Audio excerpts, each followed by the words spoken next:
Hi guys, நம்ம இந்த ரோட்டில் நடந்து போனோங்க. நடந்து போகிறப்ப பார்த்தீங்கன்னா ஒரு பழம் அங்கேருந்து பார்க்கும்போது நம்ம அட்ராக்ட் பண்ணி அப்படியே இழுத்துச்சுங்க. அது என்ன பழம் அப்படின்னு சொல்லி போய் பார்க்கணும் ஒரு ஆர்வத்தோடு வந்தோம். வந்து பார்க்கும்போது தான் தெரிஞ்சு. இங்கே பாருங்கள், இந்த பழத்தோட பேர் நான் சொல்ல மாட்டேன், நீங்களே பார்த்துங்க. இது கலர்ஃபுல்லாக இருக்குதுங்க. வாங்க புடிங்கி பார்க்கலாம். புடிங்கி பக்கத்தில் காட்டுறேன், என்ன பழம் நீங்களே சொல்லுங்கள். இதை பாருங்கள், நல்லா பார்க்க செக்க செவேன்னு பார்த்தாலே சாப்பிடணும் போல் தோணுதுங்க.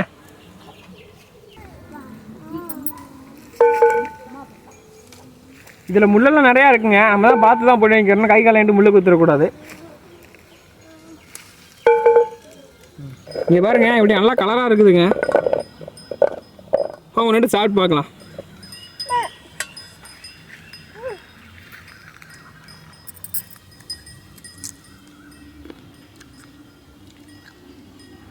சரியான புளிப்புங்க. இது நடுவில் விதையெல்லாம் இருக்குங்க. இந்த பழம் என்ன அப்படிங்கிறத நீங்கள் கமெண்ட்டில் சொல்லிட்டு போங்க. எத்தனை பேர் தெரியுதுன்னு பார்க்கலாம்.